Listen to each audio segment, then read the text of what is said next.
Sebelum nonton video ini, alangkah baiknya Ada baiknya kalian buat cuci tangan terlebih dahulu ya guys. Jaga kebersihan dan tontonlah sambil stay di rumah bagi yang libur. Karena stay di rumah, kalian gak cuma nolongin diri sendiri. Kalian nolong your family, your friends, someone that you love. Dan tentunya jadi pahlawan bagi negaramu. Kapan lagi kan stay di rumah bisa jadi pahlawan, ha? Bagi yang masih kerja di lapangan, berjuang mencari nafkah dan melawan virus ini, stay positif, mawas diri, dan usahakan pakai masker. Jangan lupa juga lakukan social distancing sesuai anjuran pemerintah. Untuk para dokter dan perawat di seluruh Indonesia, terima kasih. Terima kasih yang sebesar-besarnya karena telah berada di garda terdepan saat ini. Tanpa kalian, mustahil kami bisa tenang melawan COVID-19. Karena kalianlah yang saat ini berjuang demi kita semua. Semoga Tuhan membalas kebaikan kalian semua para dokter. Karena kalian adalah the real hero. Guys, para dokter dan perawat stay di rumah sakit untuk kalian. Tugas kita stay di rumah untuk mereka. Mari semuanya berdoa semoga pandemik ini segera berakhir.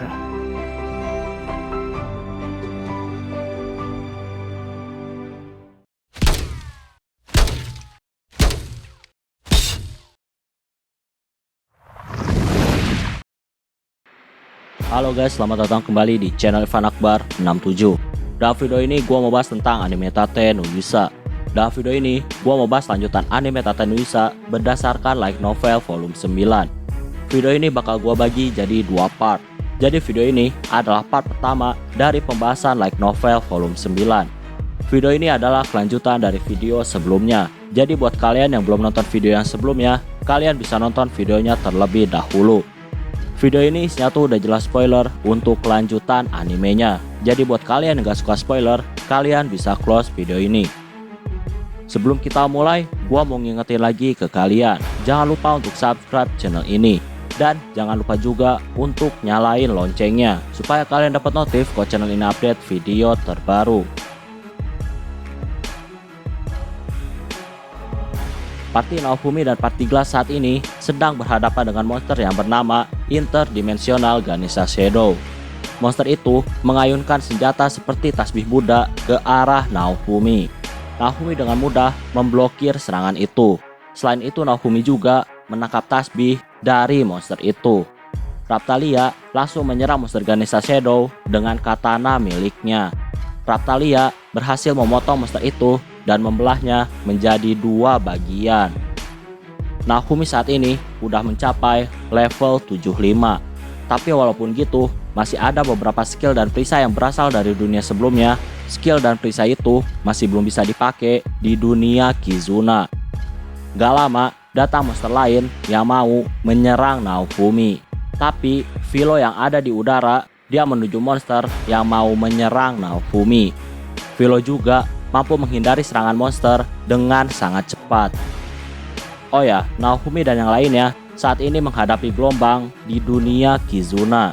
Tentunya menghadapi gelombang di dunia lain adalah pengalaman pertama bagi Naofumi. Naofumi nyuruh Rishia untuk membantu Kizuna. Raruk dan Teres juga mau bantu Kizuna. Singkatnya, mereka semua berhasil menaklukkan gelombang.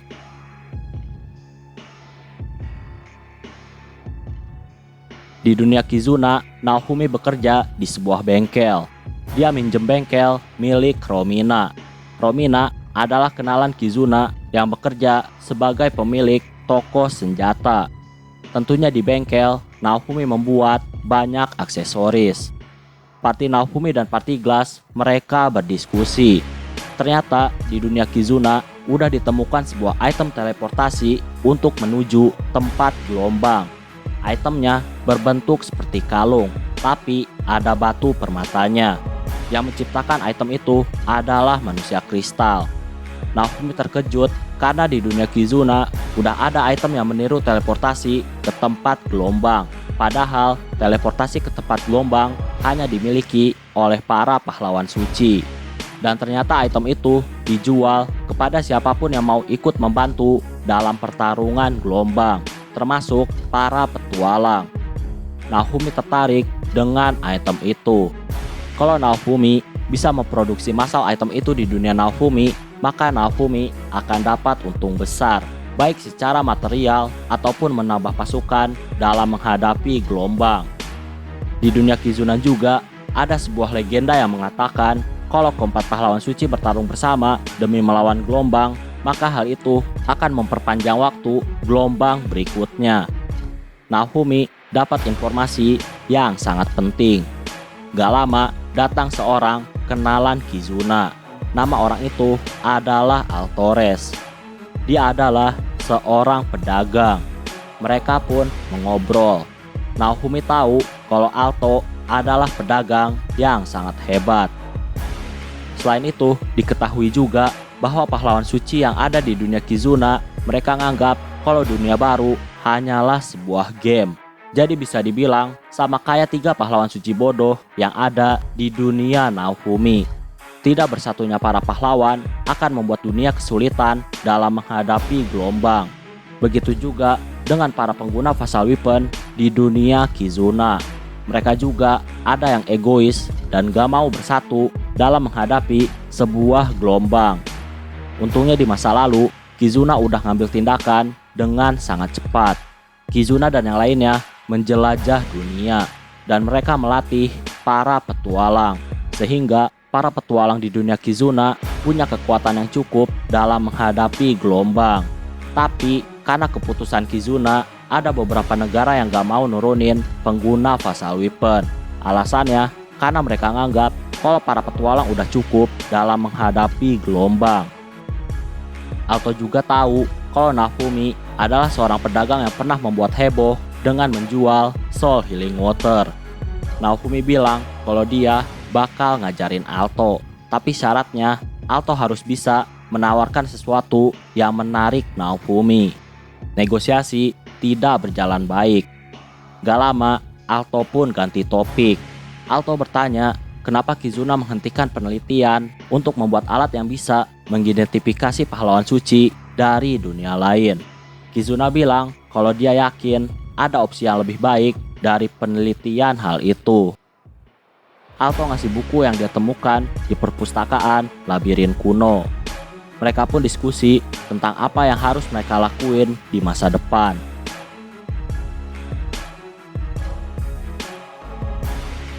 Walaupun lagi ada di dunia lain, parti Naofumi tetap latihan supaya mereka jadi kuat.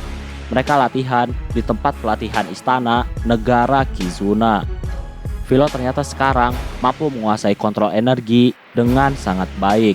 Glass juga berbagi pengetahuan tentang kontrol energi. Intinya mereka semua saling berbagi informasi dalam menjadi kuat. Dan seperti biasa, mereka semua kesulitan untuk melatih Risia.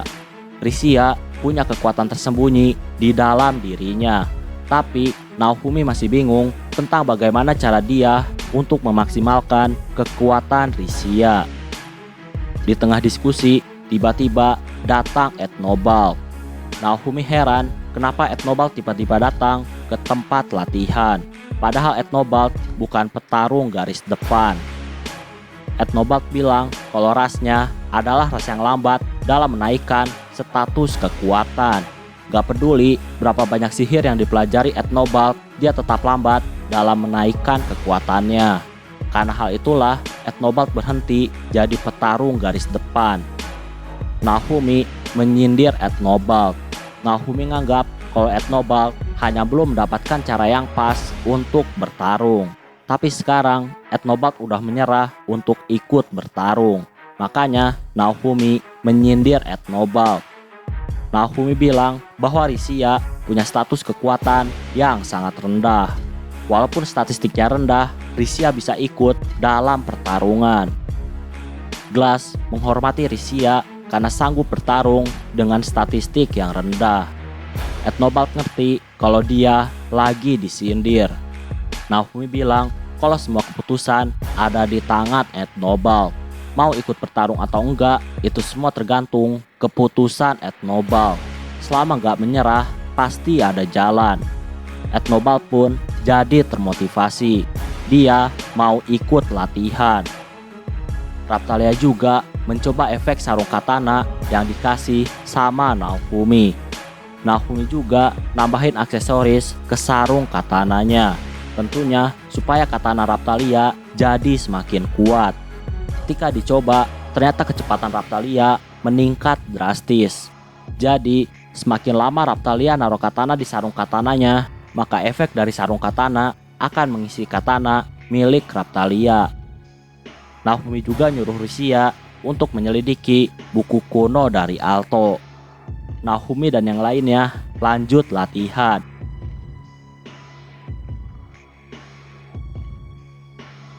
Besok paginya, parti Naofumi dan parti Kizuna bersiap untuk pergi ke tempat banyak monster.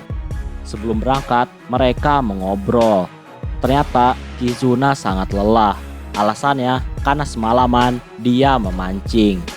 Kizuna sangat menyukai umpan yang dibuat oleh Naofumi, karena umpan itu mampu menarik perhatian ikan-ikan.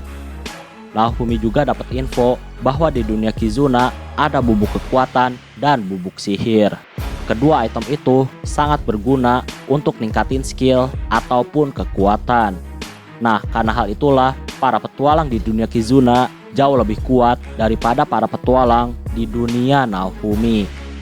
Setelah mengobrol, mereka semua naik kapal yang merupakan senjata Vassal Weapon milik Ethnobald. Di perjalanan, mereka mengobrol, dan diketahuilah bahwa Ethnobald berasal dari ras kelinci perpustakaan. Nah, karena perjalanannya searah dengan kampung halaman Ethnobald, maka Ethnobald pun mutusin untuk mampir ke kampung halamannya. Ketika sampai, Naofumi melihat bahwa orang-orang di kampung Ethnobald punya ukuran yang berbeda dengan Ethnobald. Ethnobald ukurannya jauh lebih besar daripada orang-orang rasnya. Ternyata Ethnobald adalah pemimpin di rasnya. Naofumi kagum karena Kizuna berhasil mengumpulkan orang-orang penting dari berbagai negara. Perlu kalian tahu juga bahwa Raruk adalah seorang pangeran di negara Kizuna. Raruk akan menjadi raja berikutnya. Naofumi juga cerita tentang Ratu Filolial yang ada di dunianya. Naofumi nyaranin Kizuna untuk menjadikan Ethnobald sebagai budaknya, karena hal itu kemungkinan akan ningkatin statistik dan level dari Ethnobald. Kizuna tertarik dengan perkataan Naofumi. Mereka pun akhirnya sampai di tempat banyak monster, dan ketika sampai, mereka semua udah dikelilingi sama banyak monster.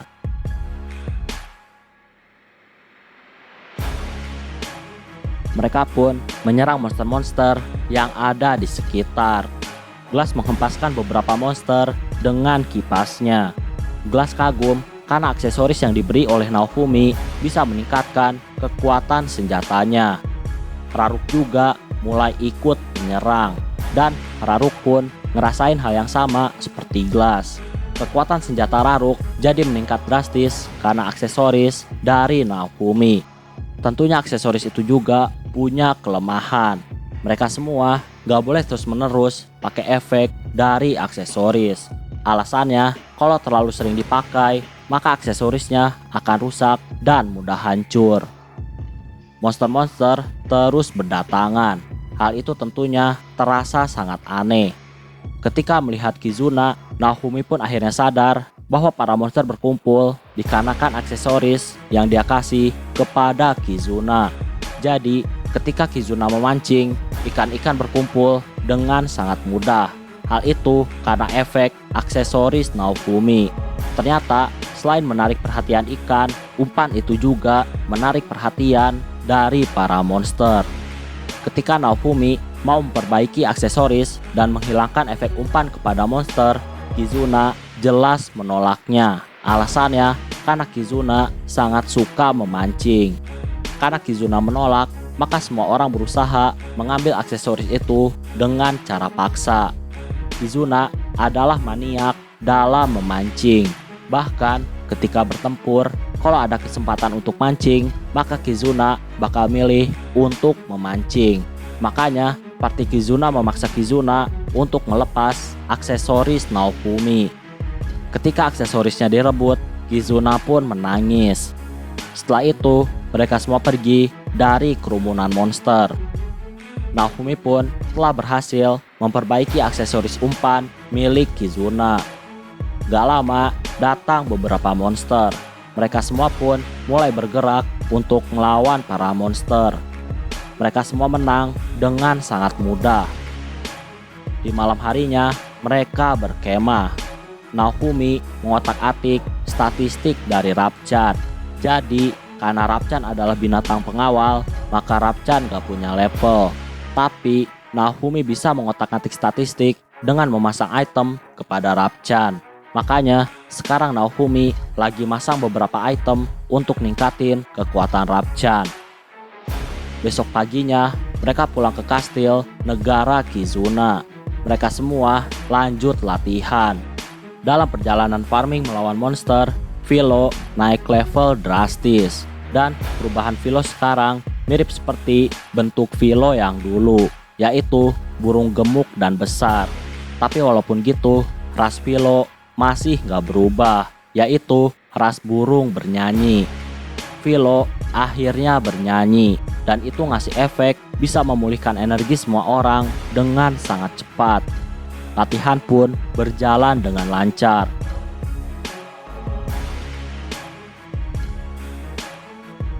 Di malam hari, ternyata ada seorang wanita yang menyerang rumah Kizuna.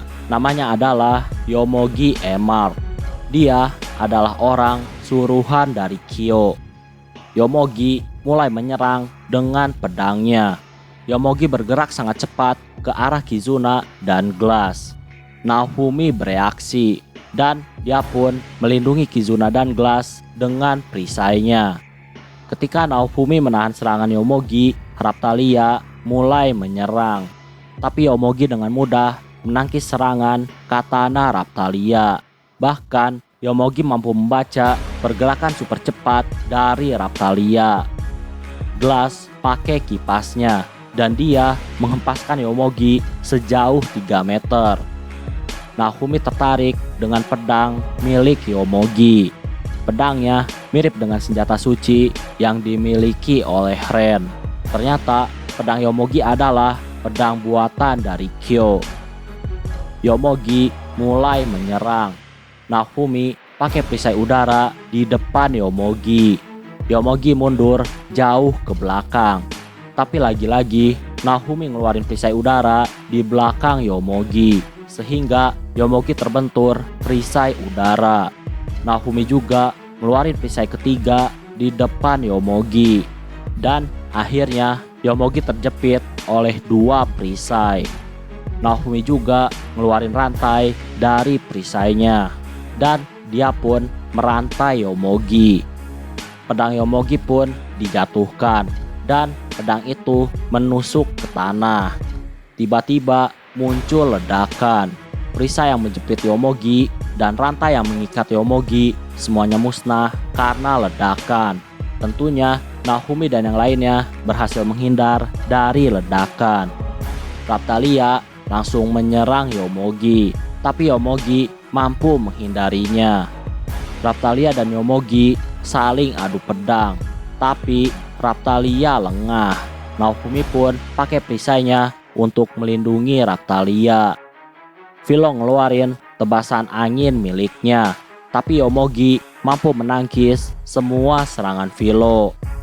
Yomogi menyerang Naofumi dengan tebasan angin. Tebasan itu berwarna merah menyala. Walaupun kesulitan, Naofumi mampu menahan semuanya pakai perisainya. Naofumi melihat kalau serpihan perisai udara masih tergeletak di tanah. Naofumi tentunya ngerasa aneh, karena harusnya ketika perisai udara hancur, maka perisai udara akan segera lenyap.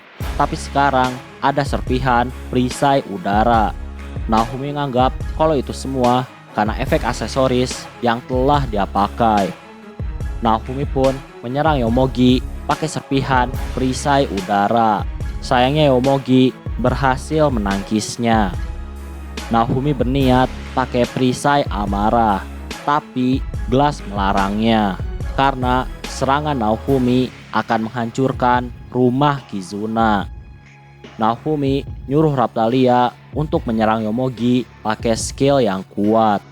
Raptalia pun ngumpulin energinya di katana yang telah dia pegang. Skill itu tentunya butuh waktu. dan Yomogi menyerang Raphtalia. Tentunya serangan Yomogi dihentikan Naofumi dan Yomogi pun mundur ke belakang. Rapchan dan Philo melantunkan sebuah mantra dan banyak cahaya berbentuk jarum menghujani Yomogi. Lagi-lagi Yomogi berhasil menangkis semuanya. Glass menghempaskan Yomogi. Raphtalia menyerang dengan serangan yang telah disiapkan, tapi lagi-lagi serangannya ditangkis Yomogi. Naofumi ngerasa kalau ada keanehan di pedang Yomogi. Dari sana keluar batang pohon yang mengikat tangan Yomogi, dan monster pohon itu mengendalikan Yomogi. Pedang itu bercahaya seolah-olah akan meledak. Yomogi gak bisa lepasin pedangnya, tapi Kizuna berhasil melepaskan pedang itu dari tangan Yomogi. Pedang itu pun dilempar ke udara dan meledak di udara. Pertarungan telah berakhir.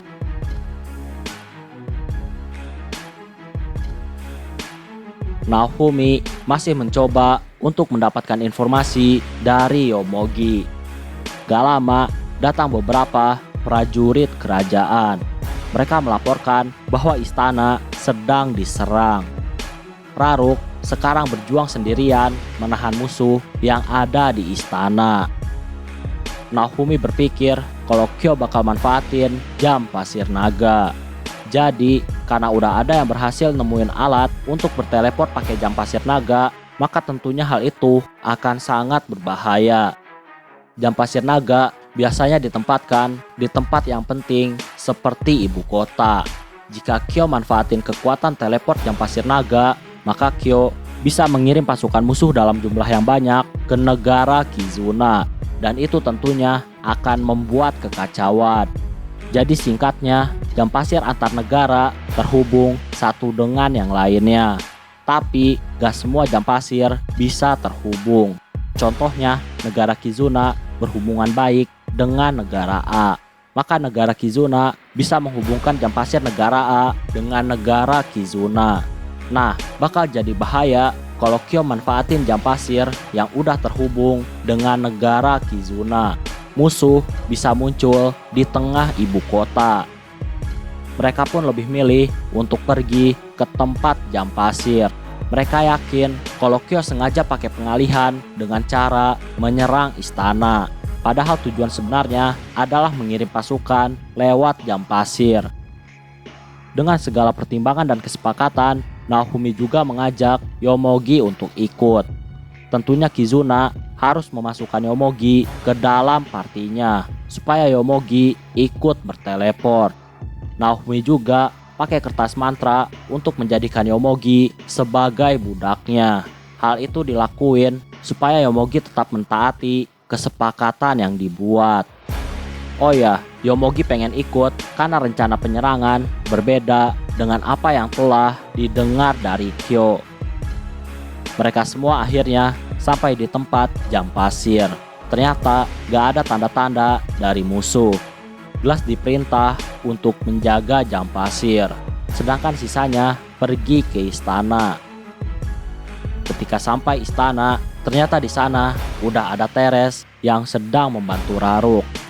Lawan mereka semua terlihat seperti monster.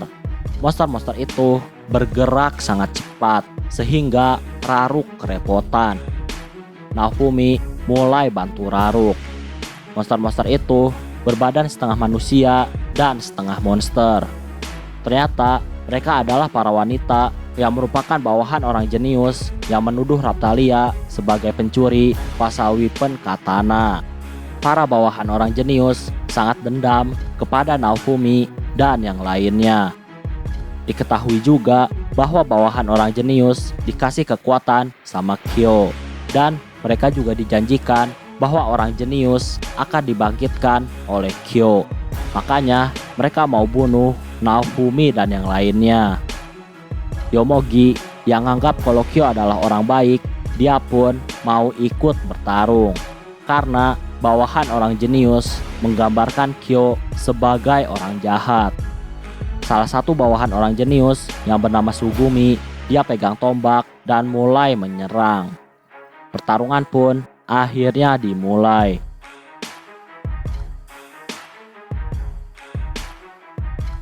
Sugumi menghempaskan Raphtalia dan Yomogi pakai tombaknya. Sugumi punya kecepatan yang sangat luar biasa. Sugumi bilang kalau tombak dan kekuatan yang dia punya sekarang semuanya adalah pemberian dari Kyo.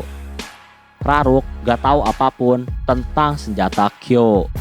Naofumi jelasin bahwa senjata dari Kyo terbuat dari energi roh kura-kura, sehingga udah jelas senjata itu adalah senjata yang kuat. Bahkan senjata itu punya pikiran sendiri, dan senjata itu bisa meledak. Yomogi mulai menyerang. Naofumi melindungi Yomogi dari serangan Sugumi. Perisai udara Naofumi dengan mudah dihancurkan Sugumi. Sugumi juga mampu dengan mudah menghindari serangan Raphtalia. Naofumi melindungi Raphtalia dan dia menahan semua serangan Sugumi. Dan Naofumi pun mengapit kepala Sugumi di antara ketiaknya. Naofumi mencoba mengambil tombak dari tangan Sugumi, tapi Sugumi menghajar perut Naofumi menggunakan gagang tombaknya. Naofumi masih ngapit Sugumi dengan ketiaknya dan dia masih mencoba merebut tombaknya. Tiba-tiba tombak Sugumi jadi bercahaya. Naofumi ngerasain hal yang sangat berbahaya. Dia pun nyuruh semua orang untuk menjauh. Alasannya karena Naofumi mau memakai perisai amarah. Para bawahan orang jenius lainnya mulai menyerang Naofumi, tapi Naofumi bisa bertahan dan tombak Sugumi mengeluarkan sebuah ledakan. Tapi Naofumi masih bisa bertahan. Naofumi akhirnya dikeroyok. Tapi setiap orang yang menyerang Naofumi, mereka semua kena api kutukan dari Naofumi. Naofumi terus menahan tombak Sugumi sampai akhirnya tombak itu kehabisan energi. Api dari perisai amarah semakin membesar. Naofumi mencoba bertahan dari pengendalian perisai amarah. Api besar pun mengarah ke musuh. Naofumi membakar semua musuh yang ada di depannya. Walaupun musuh udah terbakar oleh perisai Naofumi, tapi musuh masih belum menyerah. Sugumi mengarahkan ujung tombaknya ke arah Naofumi, dan tiba-tiba ujung tombaknya menembakkan sesuatu, tapi Naofumi berhasil menahannya. Tombak Sugumi adalah tiruan dari senjata suci milik Motoyasu.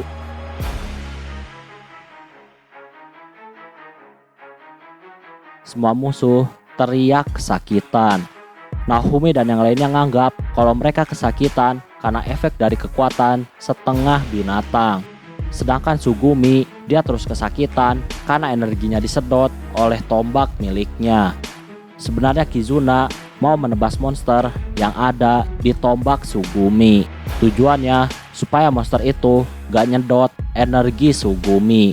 Tapi Naofumi melarang Kizuna karena kalau monsternya dibunuh maka senjatanya bakal meledak. Sugumi mengering seperti mumi. Naofumi mau bawa tombak Sugumi ke tempat yang jauh, tapi tiba-tiba dia mendengar suara dari Kyo. Gak lama tombak Sugumi bereaksi seolah mau meledak. Cahaya tombak itu seolah-olah akan menciptakan ledakan yang dahsyat. Naofumi terus mikirin cara supaya semua orang bisa selamat dari ledakan. Naofumi pun mengurung dirinya pakai shield prison. Sekarang Naofumi terkurung dengan tombak Sugumi. Naofumi berniat menyerap kekuatan tombak ke dalam perisainya. Dan kalau dia gagal, maka tombak akan meledak. Tapi ledakan itu gak bakal melukai orang lain, karena Naofumi dan tombak terkurung di dalam shield prison. Naofumi sekarang masih dalam keadaan pakai perisai amarah. Dia yakin kalau dia bisa menahan semua ledakannya. Naofumi kesakitan karena sudah terlalu lama pakai perisai amarah. Dia melihat tombak bercahaya, tapi tiba-tiba cahaya itu jadi meleleh. Tombak itu gak jadi meledak. Naofumi sangat pusing dan mau pingsan. Tapi tiba-tiba dia melihat sosok mirip Horai. Dan orang itu ngasih energinya kepada Naofumi. Naofumi pun akhirnya kembali sadar. Di saat yang bersamaan, Shield Prison akhirnya menghilang. Dan semua orang mulai mendekati Naofumi. Mereka khawatir dengan Naofumi. Tapi ternyata Sugumi masih ingin membunuh. Para bawahan orang jenius yang masih terkapar, mereka minta tolong kepada Naofumi dan yang lainnya. Mereka mau kalau Naofumi dan yang lainnya menghentikan dan menyelamatkan Sugumi. Mereka menyesal karena telah dimanfaatkan oleh Kyo. Kizuna pun pakai senjata berburunya dan dia ngeluarin tebasan yang banyak kepada Sugumi. Ternyata yang dilakuin Kizuna adalah memotong semua bagian hewan yang menyatu dengan Sugumi. Walaupun Sugumi sekarat, tapi nyawa Sugumi masih bisa diselamatkan. Para bawahan orang jenius akhirnya menyerah dan mereka menyesal karena telah mengikuti Kyo. Tiba-tiba Kizuna dan yang lainnya ingat dengan Glass. Mereka semua pergi ke tempat Glass. Di sana terlihat walaupun Glass sendirian, Glass mampu menghadapi beberapa bawahan orang jenius.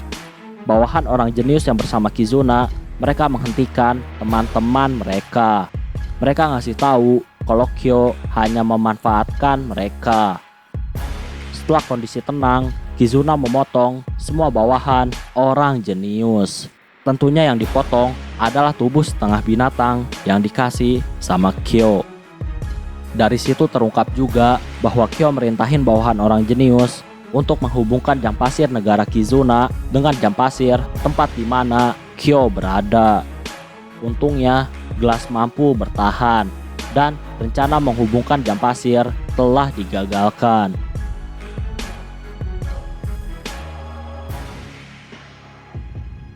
Oke, kayaknya cukup untuk video pembahasan kali ini. Terima kasih karena udah nonton video ini sampai habis. Jangan lupa untuk subscribe, like, dan yang paling penting adalah jangan lupa untuk share video ini ke teman-teman kalian. Sampai bertemu kembali di video-video selanjutnya. Terima kasih.